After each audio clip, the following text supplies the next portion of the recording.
Satanin an puilha he vantil gilo hiben hichi vantil gilo hai le sin au mu wa abang Kaose abang lhagau gilo thila sanga cha chom chum mo hin pathin bi doi hi disturb bor te te ding pathin thil gon ho jo si hi chu chi me te te ding ai the chana atam thei pe na dam mi de la puilu te te ding gan cha ho sunga lu ding mi sunga lu ding mi tom ding mi su gan thei ding ti ho hi mo ki sa lal na pi pen chu hung hi a hi e ahin la mi ping tha di ta hin khu sunga a cheng dan thei poi a chi chu ama sunga chu pathin lagau cheng hi ta ji chun lagau bu in asu lu zo poi asu lo zo poi lagau bu ho lagau gi lo hi leng le han lang mi su boin pang jong le mi ping tha di ta khat sungai lagau bu cheng thei lo ai kawin a to me kawin su gan thei theu he yam jela Kaose yong chu ipham kham ai wang na sunga lagau bu a chen lop sel thea le ping tha lo nei ai chu mi ping tha ho sunga lagau thing cheng hin lagau thing chen na chu lagau bu lut zo lo ai ya chu na sunga lagau bu a lut jeng thea na hin kwa chu lagau bu ki chip chip jeng thea le mi ping tha lo zo na hi ding ya chu Bible in Satan diabol chu mun ot hi bin ati mun khat mun nia dam lo gam lang iti ho thagau gi lo thagau palo nai kha i tau pi de we hi pathin him mina chong chi bol de we hi ama wang chu hi chi ministry se na bol jenga hi chu na bol jeng hilai mun a chu thila sanga lunglut na mun hum so the ton bowling chu hi yong hilai ho in a hin jing ka si in Kaose ho thila sanga ve ho tin hol le hon tam che di chom ka yo pha le dei to lang yong mi mai ti ai chu muni od mun not lo di zoi ya chu muni od da le no ki lo chu thilum nan du ka ti no ki lo chu ai wang lai du han lai ka he poi haulen phai ka he poi hang cham ka he poi chabang phai ka he poi chikim village ka he poi hoi lam khana chun hi chu bol le chun tam che tin him te la China lang Kaose hong leng lu mai ti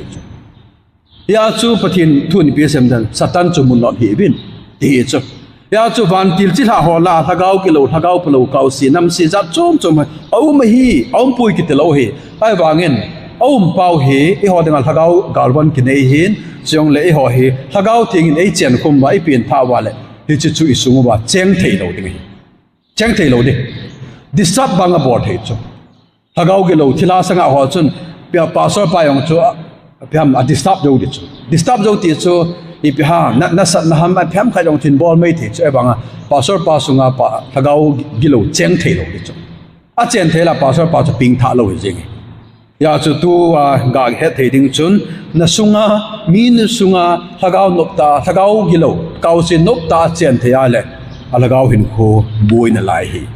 chong le cho hi on thanok na changai nei wa entertain na bo la le agama thagau gilo thagau phalo na di hello ong leng gut ai chu mi khat chu Jesu Christa kang la ya chu thagawin atumin din chu thagau chu no do wa le chom kha ya sunga i ma cha thagau thingam lo ya chu ong tha lu na chu azat sa ya kho che ti chu he cho ta bang chu in tin le ya chu thila sanga hi ki cha dinga ka se hi poi za bolinga ka se hi poi ama wang thila sanga i nei ho hi i ho la sa lo di zoi that sa lo di zoi thanup sa lo ding zoi na bor khela la thanum che diu amo thanum se chapong thanum ni chula video ve du chu oi horror film me ti du chula chom kha yo phal la o khuti khate o chula chu playground ki so the ti chu i ga se no mo he okay abana hin mi ping thau ho chunga di ta chu thagau gi lo cheng thei lo de he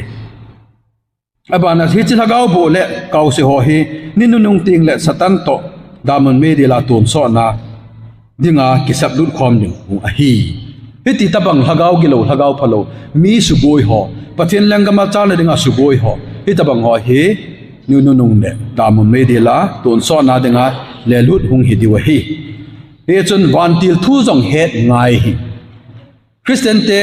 ta san iti wa hin Christian te ta san tama tam he tu na se he topic khanam ni ham thumam khat bo hi sei ya tu na ke chai chi chu lo ai wang i het i sei no mu chu van til thu ki che ta ne het lo wa he le van til ro na nup do ma na man di van til pathin atil hoi chu on khun atil hoi lo wana pathin atil tol ho ti dam na atil le hoi chu asar pathin asar pathin servant thacha wana le ya yong chu he chu chun mi ama na to de sign ki bol hi ya chu lagau gi lo hawang chu ba le le chu imu lo thu ya umu e chu wang wa chu hot entertain ki bol lo hi chu ki bol ngai lo chu che sanga chu lagau gal wana itin di ho bung sunga cho ta sa lo di na entertain ni la tam che che di ai lagau gi lo pa chu chu mi de la satan chila pa chu chu mi de le to Michael vantil Gabriel vantil Seraphim vantil Cherub vantil ki ti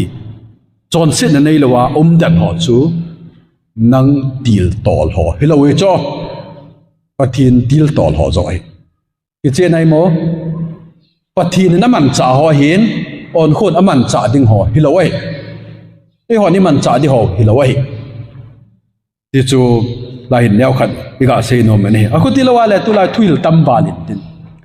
na no pha pha la wan tin na ko tha the na no pha le thagau thu ni ki phun the na no pha la pathin jong na sa thế nó phát phát nó bol thế ba chú denzel vào đây chỉ chú ấy họ bol đỉnh hi lâu ấy van til chú asol de pan cái sol tan thế to Bible lang ki mut la khát bê tiếng là sum con to baza to ông cái thổ tiếng van til họ van lai zo la hung liu chú la Jesus Christa hung phan lệ lấy xin na thua tan liu chú la à van tiếng là ipi đi chú la lấy xin na yong Michael van til là gala đâu đi chú la hi cho chú umai hi chu hin tin atwa chu anangin ache Michael Gabriel kiti ho zo si chu to chu ho in thacha dan na asal dan na evangelist dan na nangin chi chu naman cha gu na le pathin thu to ki tu ni nam ti chu question lin ta ma hi chi chu ka ga ta lang no ma hi ye chun van til jong au ma hi ama wang pathin aman ding ai lagau thing jong ma hi ama wang pathin lagau thing hi feeling of the Holy Spirit kalwala dang yon van til as lagau thing inop nop ki bor sa thailo hi Bible jong ma hi a Bible chu men pathin tu in chi chu adi poitia disproof na bol theya lawang thudang na ki hol the hi chen hin naum poi hi chen ima cha pha chu point na ti la til cho men tin hilai ji in ban gam ka lu the na hi chi jin hu hing nam the na ne ti ale hi chi kal wala adang na hor ngai no he ti ho chu tu nya hi i ga se no mo he ki he the nai mo lam kai ho pana chuna any question kan hong kin nei a chai na baptist te a he na bai cha khar bo chu sau chei the chom chei the hi van til thu expert chu ki lo he o seminar ilawa tu nya thu se ki panwanga hi question ha na do wa ka het di lo mai the ka het lo wa yong la kho poi pasol dang yong ma hi alo yong le tu a hilai ko na don bu the lo yong le study tha bor mo lo hi any question Bible thu lagau thing thu van til thu e choi ki koi khom he o pitinga ham tele Bible ai boyo pathin thu ai boyo i boyo wa jo thu dang ki hol beu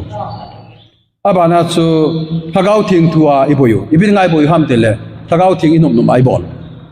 abana chu van til thu i pitinga van til thu ai boyo ham tele van til inom nom ai bol ya chu cho thumi ki koi mo mo adang tam tam no hildi kildi tama tam chu kai bang cho thum hi i koi mo mo hi do thi mam ndongo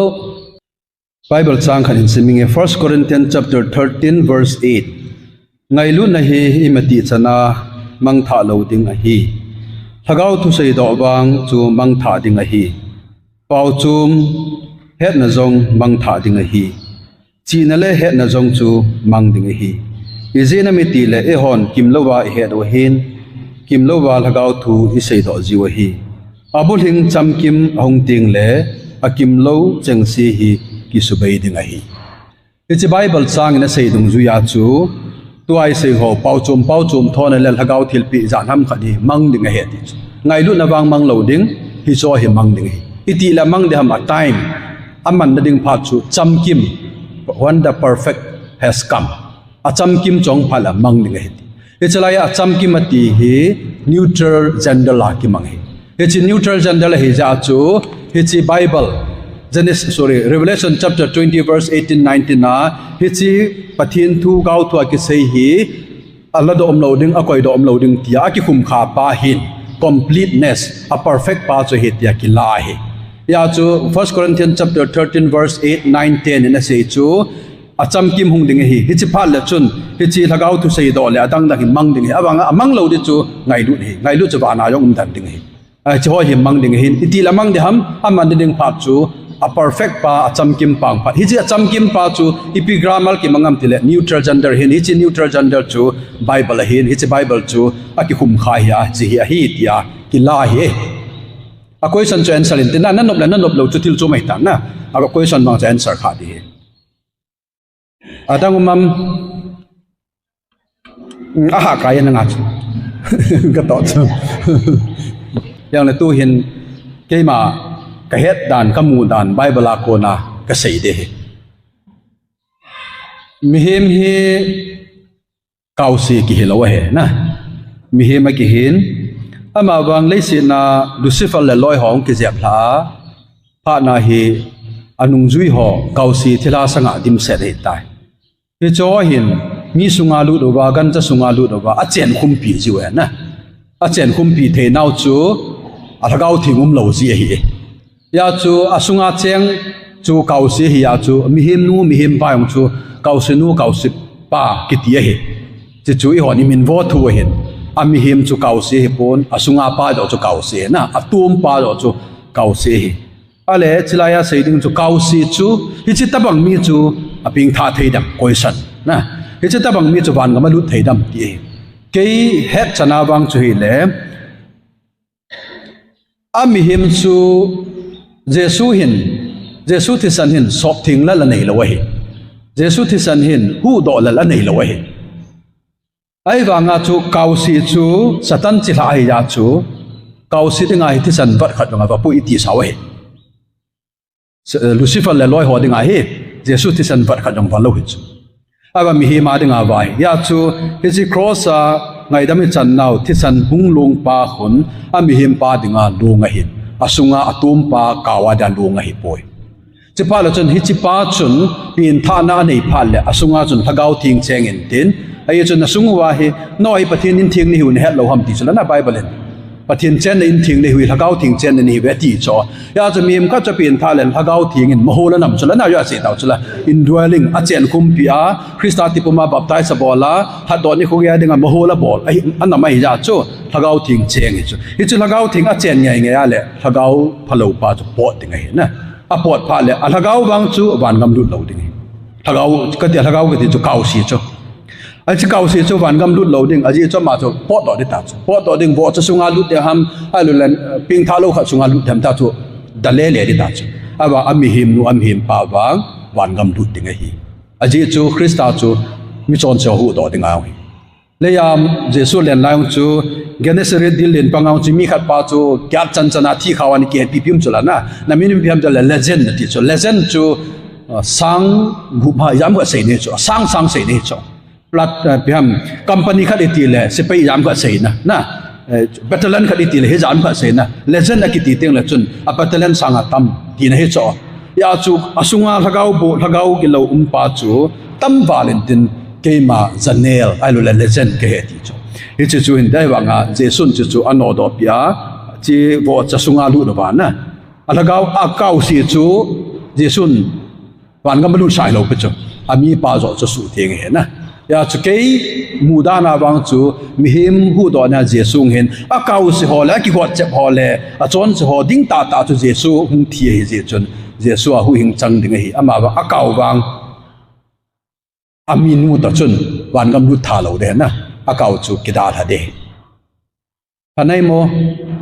ai wang i ho la chu stigmata mai cho Kaose te he ti ta bang na i chu i ho hi cho hi chi the ngai i ho level nyong hello lai i chi se chu na tiam nu mai khat ahung jene ya thagu jo wa yang ahung gai lo wa le a sei te ki i ti ni am awa thiap de du nim ki ti cho nam na cha ka ti chu thu sei ji hello te na i lo mo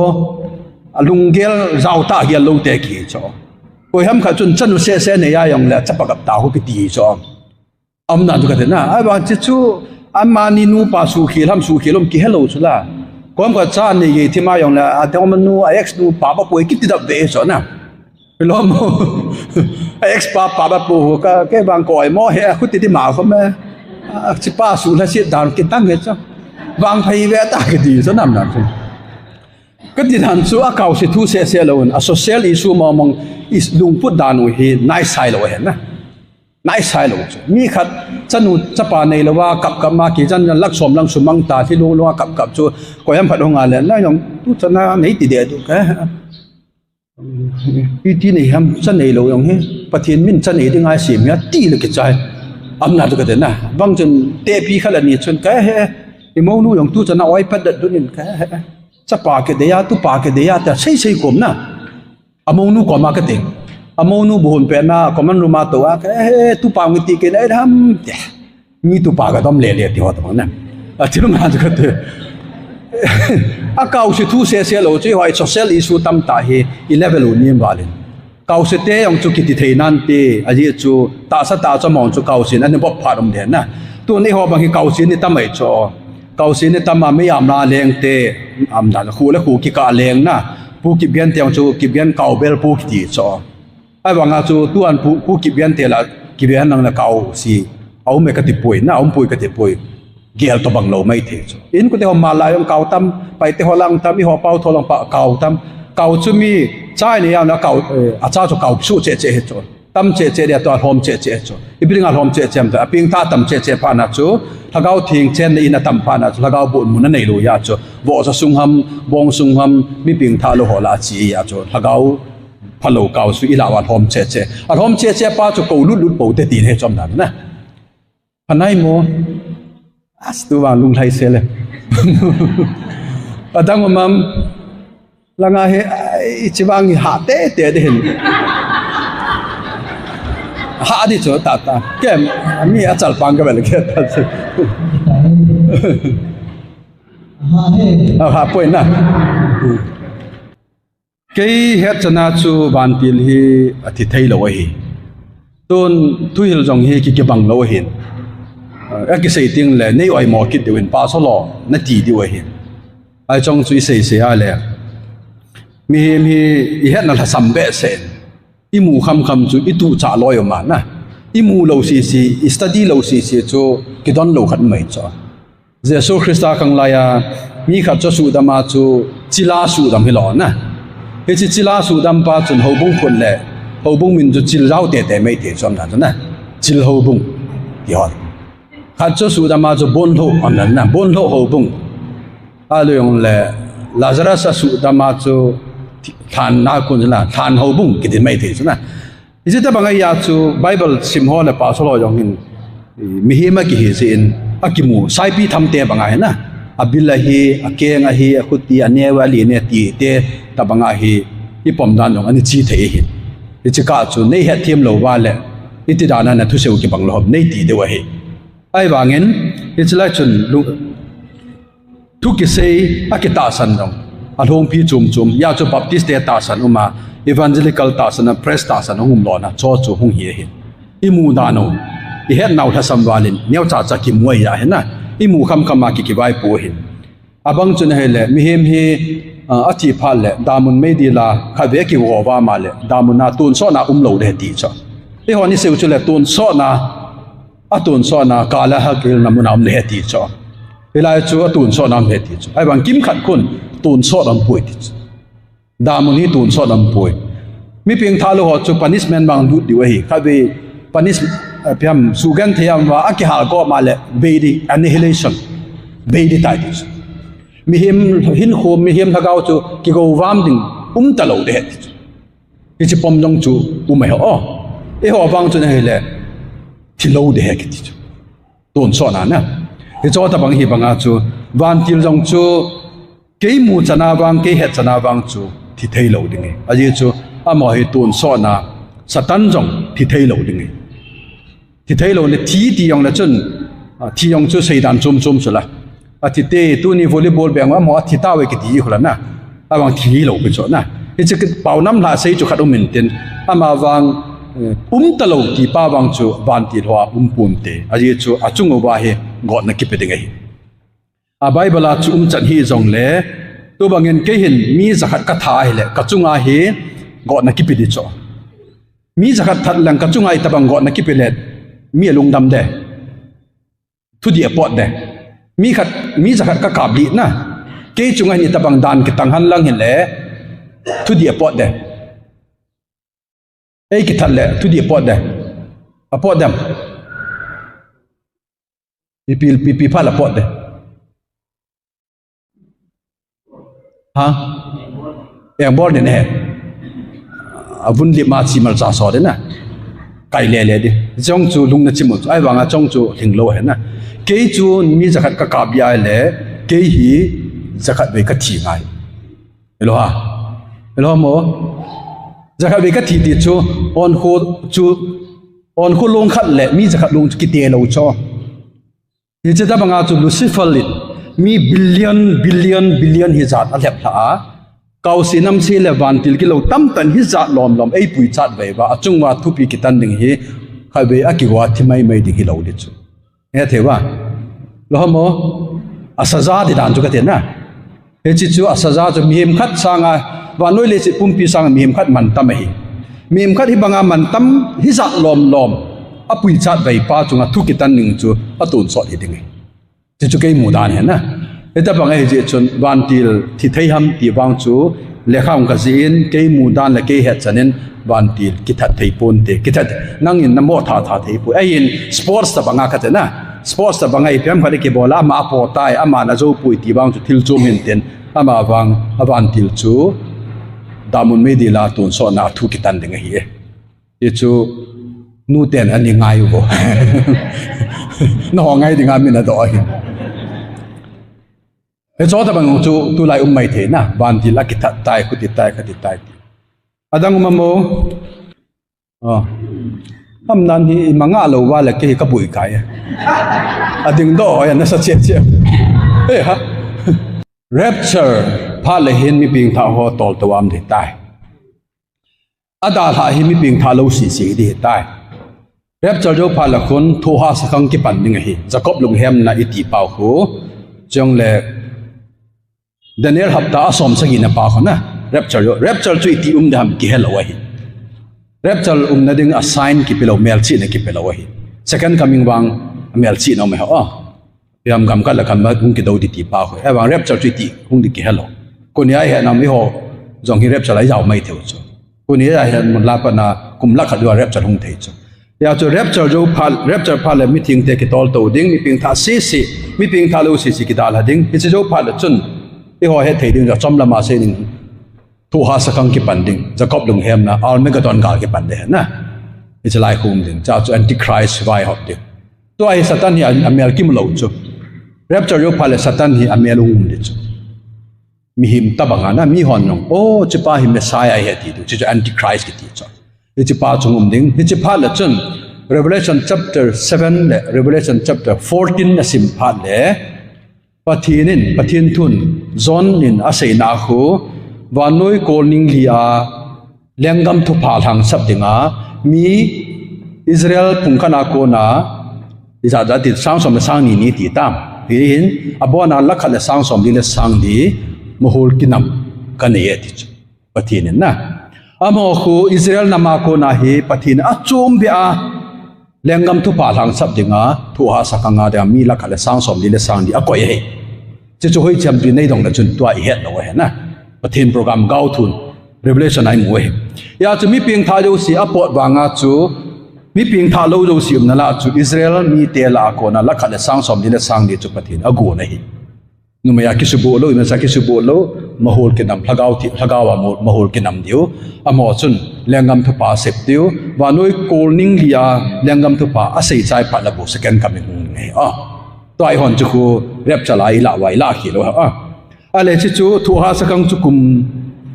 kum se ge hin a ki chai pha le chun hi chi sunga chu alol do a thi jong le chu ei chu antichrist number chu le som gu ki hom di ya na ya chu akila lo ho chu alor ki do akitan jong ding athi jong ding ya chu chi ding ale rep chala ho bu mi te chung langa ta le sin alaga ale chila ya chu ata san hola lola do wa thiu ti ha chum le second coming hung tai ti tau te kum sigi jawon second coming a he le sin na hi mi anum na lai di chu le sin ki khel lo lai de he mi anum ding hi chi anum hola chu alol do a ki that ho chu thil chum hita ta sana thi ho chu chum hita ai wanga pathin ta san jesu christa ta san la khala sang som ni le sang lin pathin thu se ho ani ngai ani ta san ho chu second coming phat le hin ani hing di chu chi phat le mi ho na vet wa amu du hek di chu hilo na second coming phat le na Israel te ho jong chun o ama khu hi ho sup pa asun pa ke kap diu ke si diu he ti chu ya chu second coming a le sin ami tam ta nim ding ai ai wa mi ping tha ho chu chung langam ding ho bu nga mi ping tha chung ho bu mi chung langam ding ai wa nu ya chu lengam thu pa ta sana ta san hong chu a hing na lai jong phab anim ding ai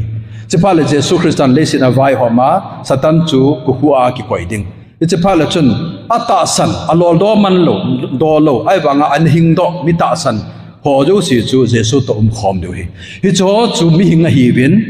a hing ho chu ki cheng tu de hi a ki cheng tu pha no le ho bung ho chu la a vela ki cheng ta lo de hin a vo ki khelai tan a thi ho chu la tho do lo hin ong tho do wa yong le a vo ki khel ki cheng ta lo de ai wa nga ta sat ta an hing na lai ho chu mi jan ham ka hing ho chun ki cheng wa cha anei de hi che cha ho chu kum sang khat sunga chu mi tu a jama ma phathei ta chu bilo mo to ale si ni kum sang ni sorry kum sang gup ta bang cho na no wa tui sang le na jam khan ne su mang nam na cho a hu na le si na thi na mai cho e cha chu tu ayong hi jat ki men tin ale chi pha yong kum sang khat sunga chu mi hem hi billion 3 4 5 billion sa bang anim di ta cho ite ho zo si chai ba satanam lo ya chu no ma sa di wa he mi hem nong chu kum sang khat chang hing di wa he a ba nga chu hi cho yo si chu kum sang khat ke chaya satanan ha do wa le la gok le magok ka ke ti gok le magok ke ti hi Russia mi te ho le alengam le ami te ho dilaya Israel ka ma hi ki do na hum ki de almegadon gal hi chu me hin gok le magok he chu me gok chu rulal magok chu ami te ta ba hu hi ding Israel galam pha la chun satan hung do je a chu kum sang lengam ami billion ngale gup anum ho te daute hi chat chu hi lo he pu we tu sei nom na se he billion ngale gup anum ho chun satan hung do pha na cho pha oi ati wala anu jui tam ding he ipidinga zui thei diu ham isinam tila mo chu mi ping thangan chang ki khom helom na ti ding hi a ping tha a first a second coming a anum ho chu mi ping tha hi win anu zong a pa yong mi ping tha na ba cha nei ho chu mi ping tha lo hi to a pa so lo yong ka bon wa mi ping tha ke ka cha te ping tha lo hi a mo a satan om lo ya cha hlep lo thu hi ai wa chu chon chi sa hung ping su ke du hi ai wa he mong lo ding hi ya chu mi ping tha da na nam ding hi ya chu kum sang kha yo chu gok lam kum sang kha yo chu satan ong ki la do pha na chu satanin mi ping tha lo i jan ham kha jong chu aman cha de a hi theina chu jesu christa le ya na umen kum ya na num ta kum som thum la thum ti taw te anu ma hin hi chi sunga jesu am wa nga ping tha lo dim se ni chong la kum sang le nga ma chu jesu am wa nga ping tha lo dim se ding ai wa nga ping tha jong thau ding ya cha ping tha lo ho chun satan hung do phal le azui ne diu chan sanga hi cho to chun satan hi cho satan ne man cha ki na gala bol ding i che pa chu ami pa chu ge de na i che nai mo to chu lai na chu na tu dong chu i che chu hin chilai chu gok le ma gok gal ki tin chu gal lu kha pe ne hin i chi a chu satan le anung zui zo si chu ki hen tang ki man tuma ki hen tanga damun me di la tun so nam ding abang le satan ki hen ling chu amin chu abis ki ti hin chu le tu awan ti lo ki hen na min hi tal turu ki ti hin chu le tu mi him hom na thikul khul hi ipi ki se pi ham tel le mi ping thaom na hi paradise ki ti hin chu ta le mi ping tha lo hom na hi tamon hell ki ti mi ho pa le lazalum sala na mi ho pa lang khanaw ma lazal le abrahamun khanam khola na ani ni abgo ma khu thikul khul hin mi ho pa om na khu damu na hin lazal le abraham na khu paradise aba thoki ni phat le hila kum tho do diu ya chu mi vui pha no le I ho confuse chu tu nya pa ko ma chol du che tai bài pastor bản anh rồi na tu ni pa có mà cho đôi tai thọ kít ni lòng thâu rồi confuse chỉ lòng na ai to pa có mà sol ta toàn ông kít dengan xem ti so pastor lòng cái gì thế pa có mấy ti bao của paradise cái gì này paradise Jesus Christ cross mà cho mi khát pa chun Jesus na gam na lun pa le ne hen di la khát pan tu nya ka gam lo piam ne chu gam lo pi tu paradise ha chu ko van Jerusalem ko hilau lai van Jerusalem hilau lai mi thi ho thagao a chu cha thi ho a thi pha ro le om na munu a hi ai wang chu van Jerusalem hilau lai hi rapture ni ting la paradise a ko na hong tho do di wa hi na thana ko na hong tho do di ti ho ko chu ko hin ya chu van til gilo hom ni tar ru hin chu ta le hi Lucifer la ki han ding hi abi sa hin chu ta le mi ping tha hom na hi paradise hin mi ping tha lo hom na hi hell a hin hell fire hi lo lai hi hamai mai na mo okay ni bet dan khu ka do lo tam taw ka sei tai langa pa ngai taw ten na kaya ma yong tu lai boy na ho jong ki chalwa na do theu hen na ai chu aning an do le le wa ai su mong mong dong lo wa nam sang ba chu okay tu thagau thilpi ati ho bible a iseu chu le amang ding thilkidang bol Jesus Christa ale sol cha ho khanga chu bible ki ji chai lo lai a hin athu sei ala sa ho ki pa na to pai ti mong he ti testify bon na ding le evidence le proof de ding a chu pathin in thilkidang jong he an bol sa ji we hi chi chu hin ai wanga chu ani be be lo chun Peter ho Paul ho yong chun aruma lo wa jong miat ai ta kho bol damu cho trong le Peter le Paul ho yong chu a chi le wa yong le ali na Peter ali a yong mi da mai ho chi chu anu mai ai wa hong chi wa la chai na hi a Paul in yong Timothy su dam yo ta lo cho e cha sang chun noi chung dam na ding leng pi tui tham ha and on ti so am da na ye chu chu na ver sa che pen le New Testament phatata complete ahong hi to thon na hi chi give ho jong hi a purpose le ki pa na tu pa su cha na de na hi chu hin hi cho yong hi mang diu a sis a hi tai kya ki la hi awang hi chu hi wanga tu a mi su dam dia give mong iti pa ko khat hin awang pathin hung sit na jala itawa dam theu me na nu te hon jong cha te tam ta na taw pi wa dam mai pa so lo jong home visit kong wa ka taw pi tam ta dam hin na ke ho jong piam mun khat mun ya jong gam lang he ta itaw pi a dam jong ma cho pathin lo pi ne video ke la lo thu chom na na cái lối dùng lệ hoi làm khăn này chỉ anh đâm lâu ta đâm tàu bị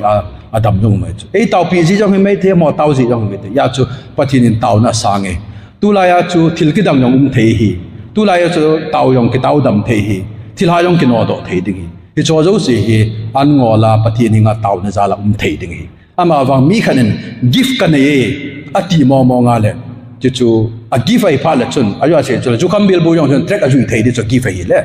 ta lần hi là cái thế na. Ya chu hi pa khu hilowin to cha pathin ko mai taw na jala na thum chanu ki piding he ati ji chun adam lo jong ki taw le dam thei jong le sum le pai ha song ki taw le sum le pai ki ning thing thei ne le cha sam ki bol thei ama wang a give mo nga ila adinga le chun hospital om ngai lo hi amna na mi su dam na give mo nga ila di wala chun hospital ngai lo give me si chun damin ati le tu ti yeng di cho than mo laung cha ban thọ do yeng the som da na athilum nam chu ka ti ya chu chilai chu ke mudanin head heal thei hi na head heal lo na diu chun a purpose a give miracle ni bol hola dang ana aji pin ta chu ki pa na tu pa ki sei pa chu non Christian ho dang hon phatike cha pathina kun mo hi te he the ni evidence ding le biham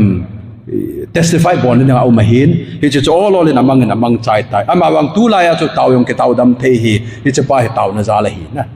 a taw za ai chu taw dam hi ala chum new lam lan kom lai kan kom ba pa chu pu ngam to thang hung dam lo cho bp stroke ani chu in ko wen ka chin da ul chim na chu a alu chunga ka khut ka ngama ka taw pi ale ka taw sung sia sa yong lip thai ni chu am da du ka na ai wanga chu mun da nga ka chi kina le covid la ya chu mi ka taw pin tel ka taw pi amen ka ti da thi ki to cha ta cho ka ki phalam na ale cha chu an seu chu high p te cho high p ha dikan pan covid lai ta doctor kha toi sol cho cha an sen ten pastor pa a thi ko na hi ya ka sol na hi bo ve tàu nó khát về thì ding chú kalung môn đi qua căn sò lấy bộ na Adam gia đình nhong hay bùi thì qua pun khát đồng thôn nó cho ama chú cancer na thì ding mò ngà ai vào ngà chú tàu nó khát về chú en su meten cái bài hạ lại thì ya chú ai chỉ bảo chú xây lâu qua cái lệ doctor bút chú cái chịu bên tàu nó cái mà nó tạo về chú amen cái tiêu hai đến hai mang cái doctor pan mít thi cái mù doctor là mít thi mù mùi như vậy na mít thi cái mù là nôm sập biển hình tệ cho hai đàn cho na cái sắt nông lâu mà chăm lâu mít càng lệ thì ông lâu nộp tay cái xây nôm chơi bị ham tiền lệ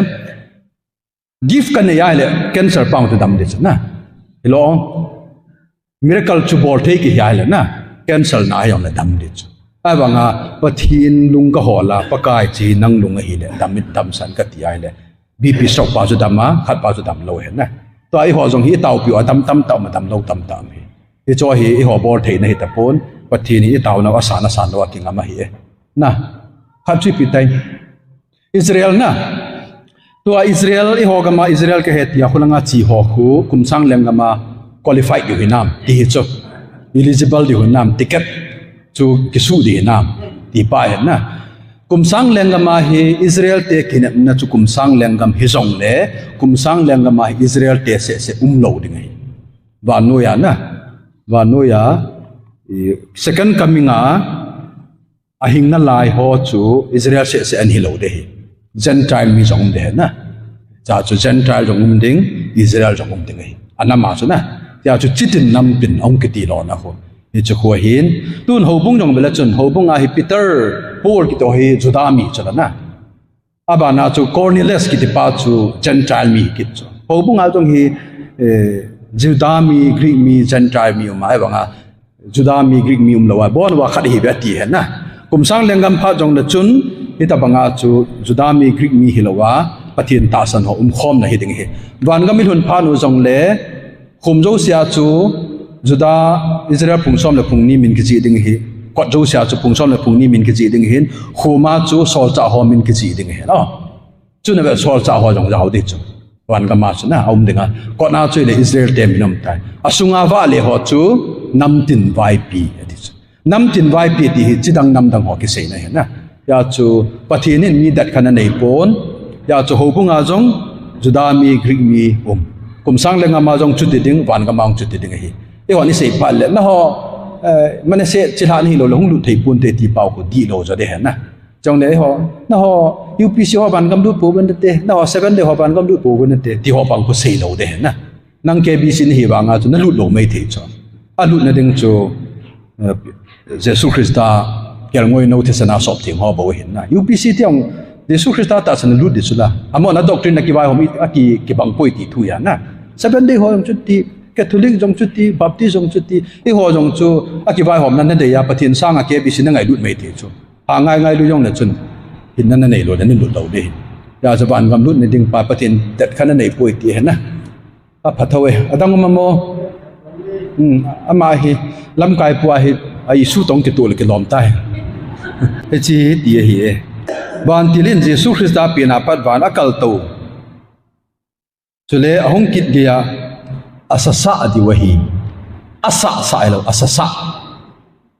azan diuti na alu leng le Jesu chung changa hi boi di we ti nei chona asasa pa yo hin la sa pa chu hi lo la chu hi lo na sa zo he ole pathian ni ho lim pi ti hi sei mo hi lo na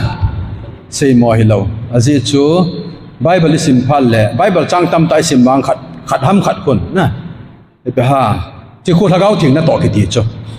chỉ khu conviction ấy bị chỉ ông là head container ấy bị cho chú bắt thiên nên hết Bible trang ấy hồ điền bị thì chú xây mọi hiệp hội na hết la cho ấy hồ điền bị thì chú xây mọi hiệp hội ai bằng toa mà nó xây chú lâu bên bắt thiên nên hết chú ở xây cái in hết xây năm bị khu tiền hết thì áo mẹ thì chú mà hiển ai bằng cha hết thì đừng khát chú abul là ngay xây bằng ba chú cái xây chú đi hinam đi hè tiếng phung cho aga cái hè đấy đi bằng chú hết ngay hè chứ chun abang là phát là lại thu hết phalo ta cho ăn xây phát là chun anh năm ngày lúc tê ngầm đel tê hiu cho gam thu mong cái xe là miu cái mỏ thân nó về ai bằng hết đi khát chú tu bằng yên talk tung lệ video tung ai ka sei jingen lam kai khalin do ka ki mu yong ka sei in tin ka sei chu 2010 ham 11 hama lam ka a mai chame si mu ve hi cha ki sei chwe le kumli zo le zelen gam na mu de we akiti kumli chi tan kum so ma chi tai akimu poi amna chana chu zo wa hi hilong a ye chu pathina ko na thu po chu na tong lo ki le lo ding amon time yong a fix we na time fix lo chu kho lo bu chu khabele na mu de we de le chun khabele chun ki mu mai the chu na tu chana hi hing na lai de chu khabe ti ya kum yong a sei lo to chu min kum li zo le ani ti e ti chu ale to chu ki mu lo he chu na chu la zo ki ta chu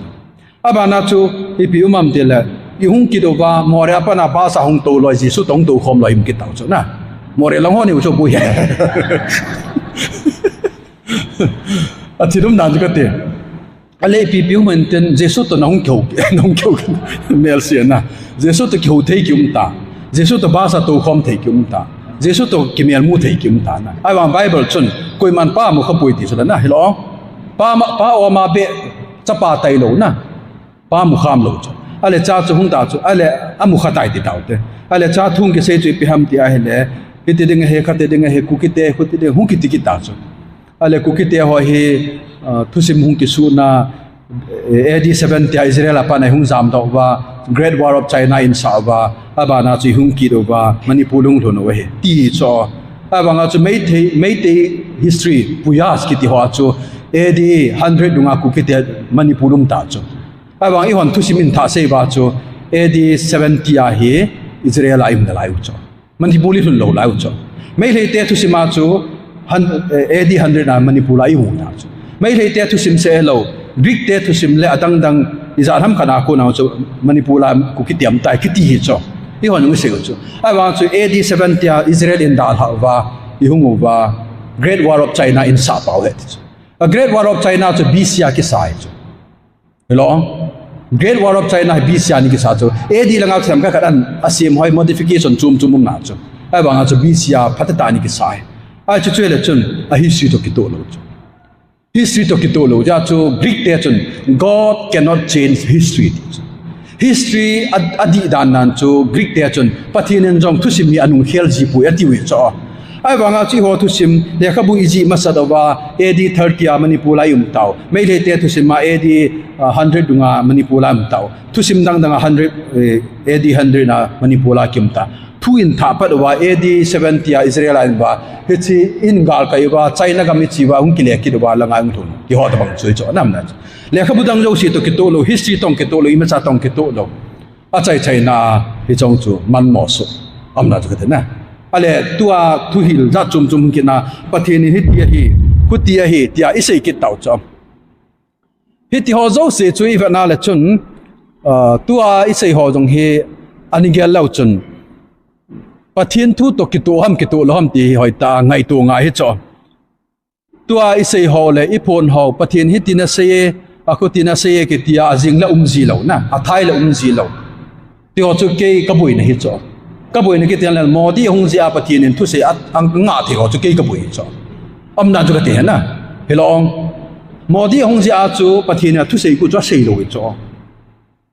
alo le hoi lam khana mi khat evangelism ka bui ja chu ni tha pathin Gabriel chu hung thei ta lo cho am na chu ka te na hi cho ta bang ya chu hi cho hi inam sunga bol lo di cho a bol ho na bol lo di we mi pin jong cho hi pathina ko na pui ti i he no ai cho thil ki dang chu mi o sin na bol the cho satan in jong bol the he na thil ki dang bol mana tu bangin more hin boarding hi yong le satanic church ka hung bol lang tam ta na hung ngai cho gam bi lam kai hung mai the cho alo yong le lai dong ju na khat bol lang mi tam tang alo la club hor khat ki bol han lang nu mai pasala keng nga lam na khat bol len ki bol han lang le hung di cho lấy sự nào cho thiếu cái bò nào cho mình là đào thổi hi, ama vang adi pa acha pa apapa rồi cho thành ngay hết nè, tua lâm cái punas đó cho tu lại pathin in head sai pathin hit in a set thì hỏi ichan gia ta ham ta, history họ khang je ngà rong ngan chẳng cho là, là cho nè, khai với là cho mi khanin, cho in sala cái xây yong hepon, mui vang cho là nè có mà cho Uhula honga isuzu ato sawa chela ato joya sabwa pi bol mi khanin mi nam lam ka o mi hiti bo me min hitabanga aza bol ti tin cái gì chứ họ cái giả bỏ nó sang rồi 2010-11 là song pia ikiput nung chun na saval kara ki po sang ikiput chun na sa helo am na to ka na koi madam na ka sei lo pe cho ka sei pa hi pi ham tile hitabanga impress hi wang chun na chu bang lo mi yo si yong I thanu boba a hi tam ti wang ben a hi po I pisinam tile pathin ai ho pi ti ho cho azo ase hi chi tabang chu ine nom ki ba le ta san be thei cho am na ta san be thei cho atwa chu ton Moses to say le David to say le Paul to say le John to say bona ki bang ai chu ki bang ti chu a hang hon ki bang ai chu ai bang in 2010 na so pi ho nga la nga hong sei ho to 2015 na hong sei pa to tu a se khat cha ki bang lo hello pathina tu ko na thu po dai le hilai ki sei le cho a hang hon a chi di chu tu a khat cha ki bang ngap lo pia 2010 na hong ho chu tu lai hai ki muhan lang tha de tingan chang chu amna chu ka te na a vun tan in ki ve le tingan chang chu abana 2015 ve la hong ho chu tu a hi a thu ki la kit ta lo chu a zo wa sei he di lo he che pa chu chu a to ho yong chu chom phayo pha kon di in sa lo mai de chu na abana he a chu I be ham thil khat om po la tu til hai yeng sangin ho bung Bible protect na bola le pathin ngai lu na hi de na Bible hi Muslim Hindu le hodang dang ho le satanin chi hi Bible hi attack a bol jinga hi ai ti ta le Bible thui li a ki sunimin mi hoi atona vai na mo len dam ti hi satan na to hi chi chu nangin na protect ai le pathin lung dei ni hi ding ho bung hi pathin ar tun hin ho bung hi iti la ke dam iti la chawai dam ti satan le nung ju ha ki sal wa na hi chilaya chu nang jong naga lu na le na di lo ama bang ho bung na protect ngai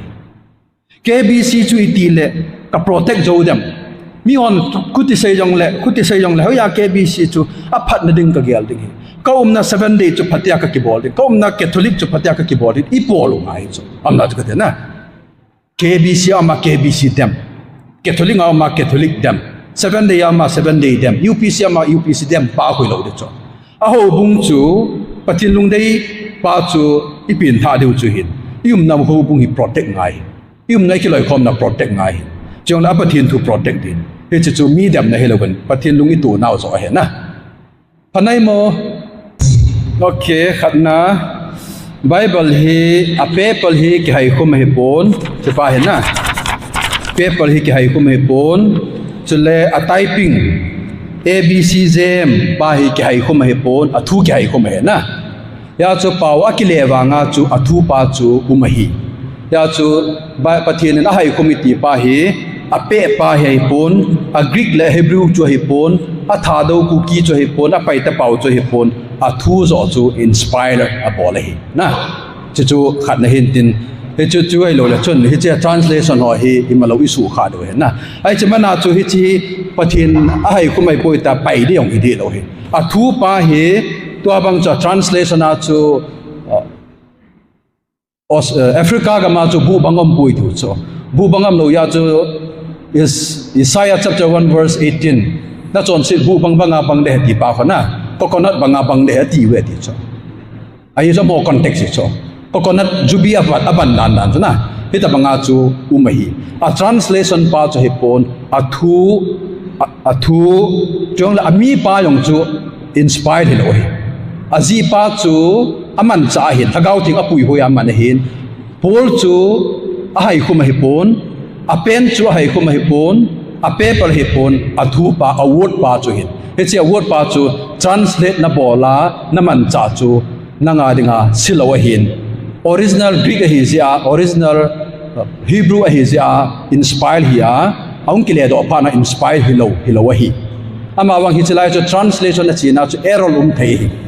error ti chu neu cha spelling mistake khalanium thei it's a spelling mistake hi zakat la point bo hi amnan chu adi pen na dinga mina translate ya chu Greek le Hebrew theme lo ho Bible le sa lo now he chu khong hi ye chun a translation pa chu he che pa hi a hi poitia la de jong hi pon a thu inspire hin a thu chu hai ko ma hin a thu chu lai ho he thei dinga ma hin he chi a zema ko na chu a thu ilawa hi chu hin pi we chu khanan ka se no mani ni na chui le hita banga mi ta ipitinga Nepal le China missionary ai chiwa amunai ka chi lo ham ti he na to bangen i ho hi freedom of religion in a way to bangen i lawa hi chi chikim beng moi lam khan la ko mandilum chona mandilum mandila ko pathin tu na ka sei khawa ki sei khala wa hi aye chu respect hi a mandil chu ki respect hi pon a hindu chu ki mo respect hi pon ama wang chu pathin tu a sei dan a channel evangelism iti pha la hin ki mo bor thi lo hi iti layam khanin ko yam khanin pauna bazala pratabata cinema hall maya chun bo mi chon se hotin preaching a bole kana lo amna chu ka na i cho ta bang ya chu gospel kiti evangelism kiti yong hi a hi chadai wanga chu tu bangin 7 day hot ki tu lo chi ho hi 7 day hot ki tu lo mana chu ka ki chi han lang evangelist son neu nang chai ho ka ki te the lo chu amna chu ka na UPC tong ki tu lo chai wanga UPC to ki tu lo ka ti chu i ki dawa ka ti lo chu thui lo ki tu lo chu na a ki tu lo ya chu UPC ho na kun chi ben lang mission na kaung to ka ti taw amna chu hi thei lo chu na even new life tong chun i hoi old life ya mo new life so even new life ho yong chu i doctrine chu i jam ki bang lo a ki ba lo ya ki mu khom lo chu e chi ba na chu new life te ko ma ga chi a missionary na ga to di hi lo hi freedom of religion um hi respect yong ki bol to hi ama wang chu a bol thei pe ni bol thei pe ni chu i ho bung i ki protect ni we na tu a pa he le missionary yong hi be se lo chu evangelism yong hi be se lo chu tu a pa hi heresy ya ki la chu doctrine di lo na tuil he ma ki lai ya chu alagaw mang thai de he ta hu aman thai lo chu thil chom hislang af ki la be se lo ben tuil di lo wa ki lai ya chu a tuil chu adi le dinga chu i hon i ho bung i ki su da no ngai hi chi te ho bung adi poi ti mana chu ki chena pul pi ro ba ka ki chi le hi thei lo kha no mai chu chiong le head be thei ding chi pham ti le mun khana tauna na mana mun khana pathin thu na sei je nga mun choma na sei thei lo le bui Pasolon ko in nei silvenga crusade bol theya tuibonga bol thelo le di lo we Pasolon ko nei silvenga tauna man theya peace round na man thelo le di lo we Pasolon ko nei silvenga biweng no ma tauna man thelo mana hongu wen lang hongu na ti chu di lo we gospel ke ti hi ta ho ya ko na chi ding thang sap ding hi ama wa na ina na ko ding hi gospel lo we lo mo I ko di wi seminar ho ta bang na workshop ho ta bang marriage program ho in lu ti ho ki ko diu chu awanga thagao mang thai ding a phiam khat ding hi phal na chi ngai chu ya chu ho bung pa so lo jong ka so lal ke wang wa ki yong ka la sam ke wang a chu home visit ti bo hi chu adam lo nu hung tang ka ko ma ki ti chu ngai lo chu la lo hospital am nu chu hin pu vu ka ko ma lo hospital amal hospital ka tau pi ding ina mal ina ka tau pi ding vai ko ne la vai ko na tau pi ding na to na bo kang thei lo wa le adi lo we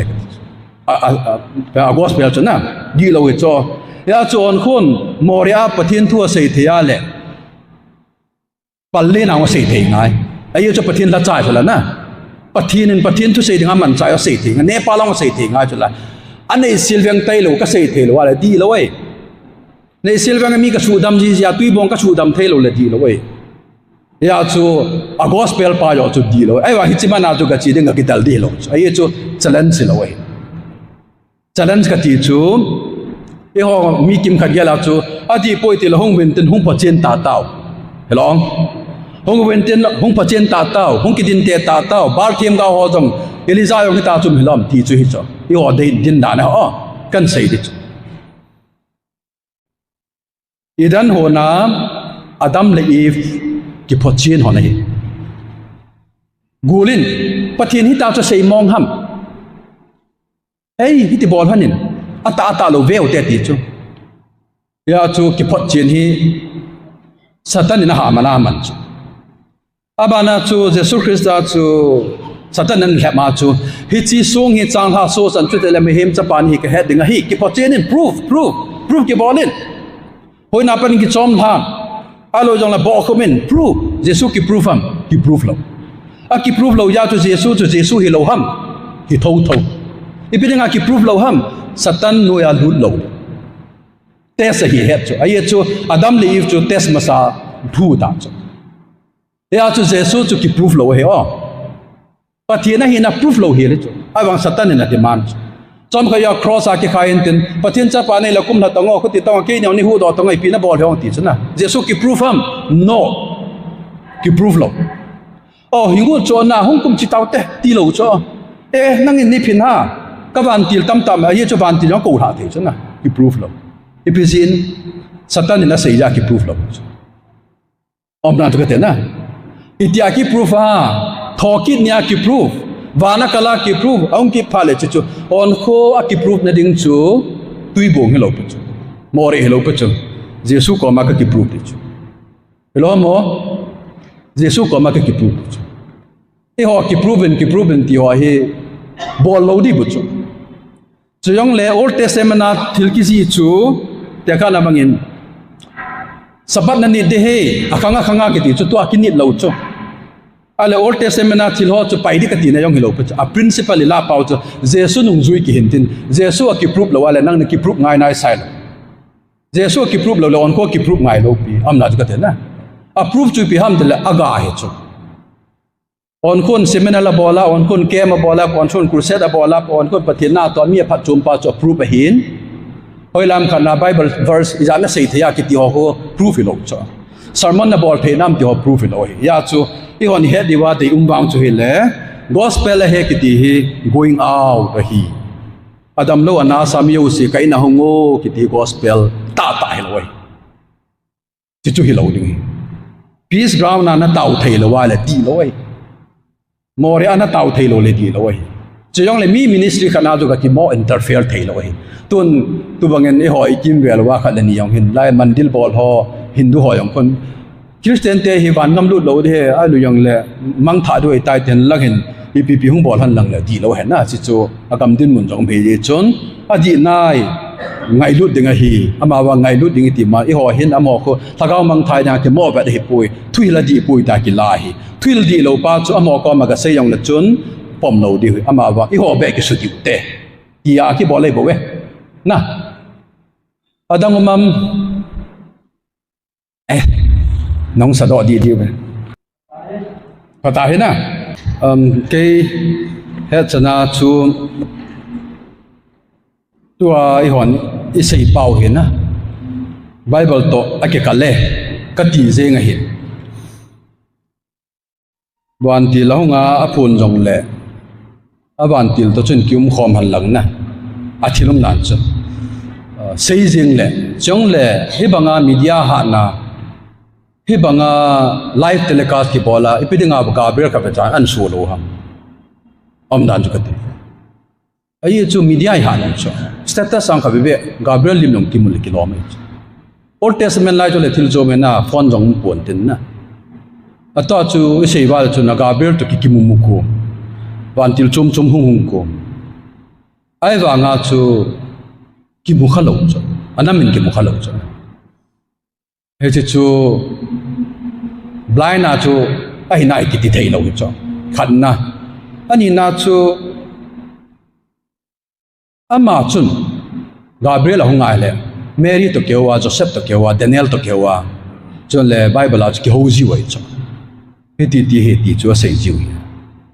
ai che phal le mi ho jong chu o tu nin van til ka mo ka thi di he ti bu chu ki cha the dan na chu oh tia pathin pakai van til ka mu khai tia bi hama za bol chiu jong hin tin ki chau cho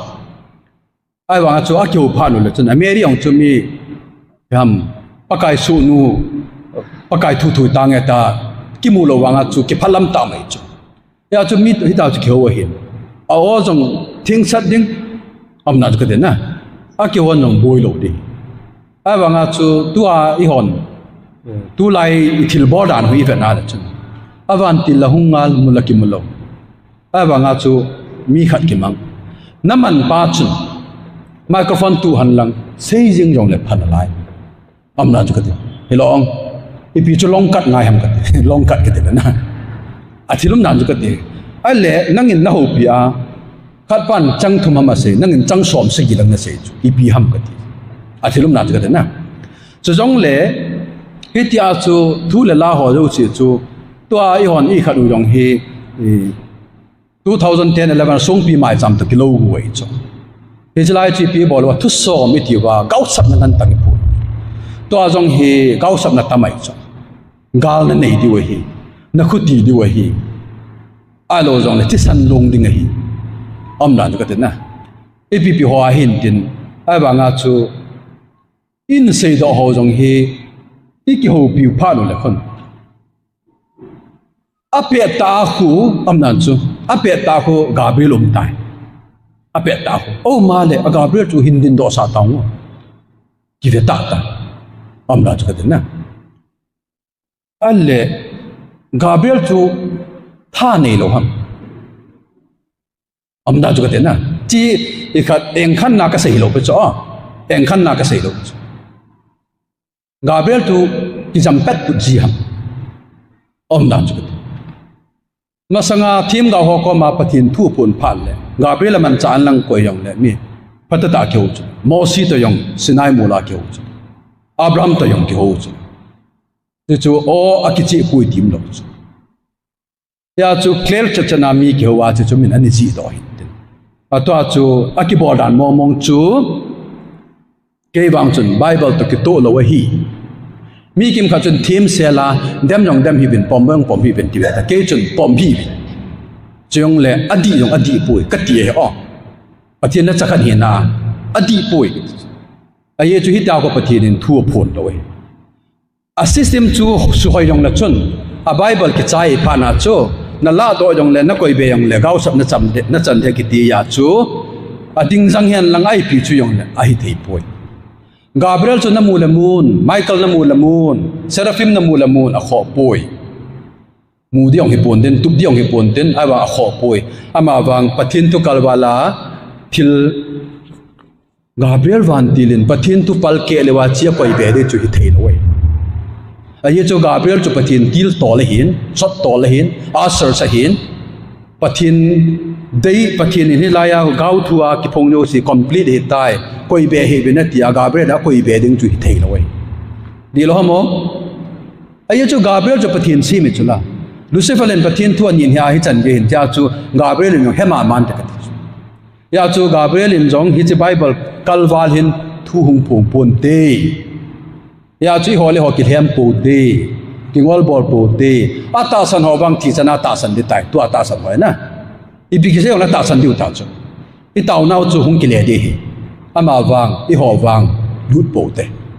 ai chu hichlaya chu biblical lo bible to ki to lo he on khulungyal to ki to lo he lo bible to ki to lo he ya chu thupun hitia om pa khu bible to ki to lo he gabriel in bible kalwala thupun dang dang apol lo de chu jong le e ho hi nam dei than ni tu chu na pathin hin mi zo si hi anama la Israel te hi ipidinga tem Roman chapter 3 ifet wale hilaya mudiu chu Romi te hi ipidinga pathinin nam dei thana ti hamitia le number 1 athu chingtup dinga hi athu chingtup ding le wanoi le se na athu salwa dinga ko chu Rom pathinin Judami te Israel mi te athan hi wangam du dinga athan hi lo ka ti chu wangam mo du dinga athan hi lo ben athu chingtup dinga athan hi Hichikal wala hi adang hi pathina dinga ami te hi tu a chu Israel te khela no wang ni ki pi ta be ti ho da bangi se u cho alo hichibala chu chu ti ai tai ale manipula chu ku ki naga me te ki umma ai chlai chu ame pathin chu e ho langa pang jing ki sei jing ga na zo di u tai ga lam ta poi ki ti to la gal tam che ti ho chu na yo ka se history na pup ngai ka ti ho chu nu mai janam ka din hung se ya kum li jo le zelan gam na mu de hetia talo thiam gau ka heti khat hung do kina ipi phama sei kina gam tin na se adi kit talo tu a jong galum talo de hetia ning kum la ki phong jing awa gal kho che ti ho hin hilai thil ki bol ha di poi ti phat chit na hi ya chu pathina ko na hi le thu phon som na sei cho bona di ding hin ko dia kha da di lo yong chong chu pathina ko hi lo wa hi di pa chu ho chu som la kha da di yong na di mo ke ta di lo pa ki ho lo hin na ja chu pathin ku ki te se ngai lu nei poi wanoi le se nam mi zo se ngai lu hin pathin hi dat khan nei lo si nei lang nei lo pathin hi bovin i ho to i pathin ho domesticated god so domesticated god pathin hi i ho dinga ikiloi kho mo wa chi ho wa ku ki te pathin ai gol i koi mấy tỷ phát thiên naga phát thiên call phát thiên ai coi tao lâu cho kukite phát thiên ai cái coi khao bình tin chỉ vang he i ho in ta san na khalen in ne yong ne đi lâu ấy ta san lâu đây ta sang hi vô chân ke pom hi vô hiện khát để xem vang hồ bung cái gì khát bol saying every month every 2 months he thì chú thu cái gì saying pulpit na chân ke cái gì YouTube mà dùng về hi bin phone na yung ha hi bin na cha te yung khoi sa hi bin ấy chú chấp ngồi hin horror film mà về cho gam Thilha te film banga khuna a doctrine ba khu bui lo chú chấp ngồi he cô bru lệ quỳ khoi vẹt và lunglut tàu kiến cái gì chú hi ti yung chân về hi bin TV ông cái hai yung là off bin phone na yung off bin ball hi bin ấy chú sang cho na đang ngài bin cái head ni Việt Nam các quỳ thế này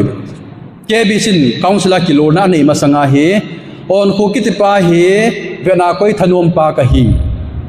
chi thua lunglut ke he na le vena ka koi do jang ke every month sermon a lao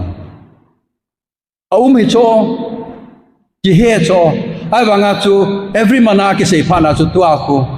be hil ta bang chu i het lo wang chu mai the na i het lo wang chu mai the ai wanga chu ho bung chat lo chu KBC hậu bung ira boy ham amin ke se la nuk lo dingin lam ka tunga hậu bung abon ta banga ko ke ni ki su hun kai khomo ai wanga di lo epc na pasolon ke se lo chula ki se ngam lo pia adi pui ki ngam lo pia chi hi bin ki ngam lo pia se yong se hi bin lang amna jana pom jong pom hi bilang ti chu